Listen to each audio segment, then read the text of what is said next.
Hello दोस्तों, नमस्कार। स्वागत है आपका स्पर्धा the education world YouTube channel पर। दोस्तों, आज हम शिक्षण वक्र को समझेंगे। चलिए दोस्तों, शुरू करते हैं।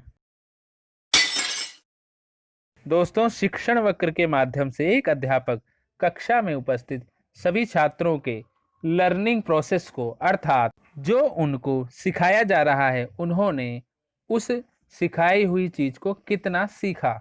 सरल शब्दों में दोस्तों, शिक्षण वक्र को देखें तो शिक्षण वक्र शिक्षण या सीखने की प्रगति या अवनति को दिखाने वाली एक रेखा है। यह एक ऐसा वक्र होता है जो सीखने की मात्रा तथा अभ्यास या प्रयास के बीच एक खास संबंध को बताता है। शिक्षण वक्र को देखकर यह कहा जा सकता है कि किन किन प्रयासों में सीखने की मात्रा में कमी या तेजी हुई। मनोवैज्ञानिकों ने अपने अध्ययनों के आधार पर शिक्षण वक्र के 4 प्रमुख प्रकार बताए हैं। चलिए दोस्तों, आगे एक एक प्रकार को हम देखते हैं और समझते हैं। पहले प्रकार को यदि देखें तो पहला प्रकार है समान निष्पादन वक्र, अर्थात कर्व ऑफ इक्वल रिटर्न।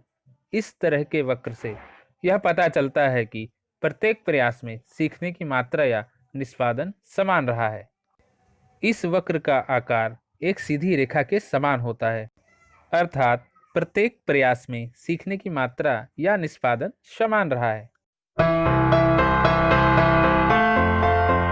दूसरे प्रकार का वक्र है धनात्मक निष्पादन वक्र।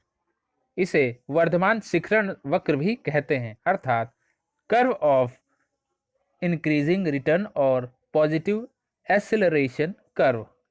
इस तरह का वक्र तब बनता है जब प्रारंभ के प्रयासों में सीखने की गति धीमी होती है और फिर उसके बाद प्रयासों में उसकी गति तीव्र हो जाती है, जिसके फलस्वरूप शिक्षण वक्र तेजी से ऊपर उठता है।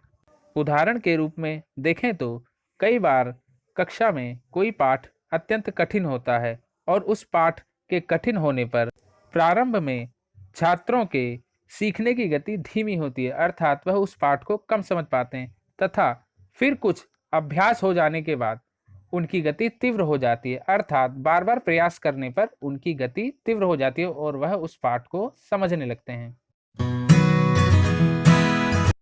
तीसरे प्रकार के वक्र को देखें तो यह ह्रास निष्पादन वक्र या ऋणात्मक त्वरण वक्र है, अर्थात कर्व ऑफ डिक्रीजिंग रिटर्न और नेगेटिव एक्सेलरेशन कर्व। यह वक्र सबसे सामान्य तथा लोकप्रिय वक्र है।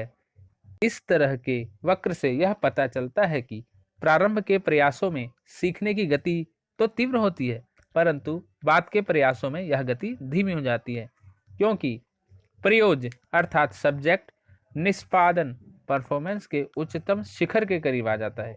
अर्थात यदि एक सीमा के बाद भी अभ्यास किया जाता है तो ऐसी परिस्थिति में प्रत्येक प्रयास के बाद निष्पादन में कोई वृद्धि नहीं होती और कभी कभी अधिक प्रयास या अभ्यास करने के कारण थकान, अनिच्छा आदि कारण भी निष्पादन में ह्रास को बढ़ाते हैं, जिससे इस प्रकार के वक्र बनते हैं।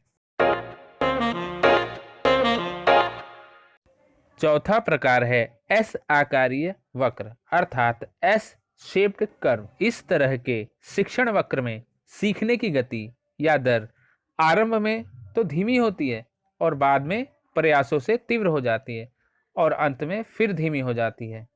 उदाहरण के लिए, अगर छात्र को एक ऐसा नया पाठ सीखने को दे दिया जाता है जिससे वह पूर्व परिचित नहीं है तथा साथ ही साथ पूरा पाठ समान रूप से कठिन भी है, तो इससे बनने वाला वक्र प्राय एस आकारीय वक्र होता है। एस आकारीय शिक्षण वक्र में वर्धमान शिक्षण वक्र अर्थात कर्व ऑफ इंक्रीजिंग रिटर्न तथा ह्रास शिक्षण वक्र अर्थात कर्व ऑफ डिक्रीजिंग रिटर्न दोनों ही सम्मिलित होते हैं।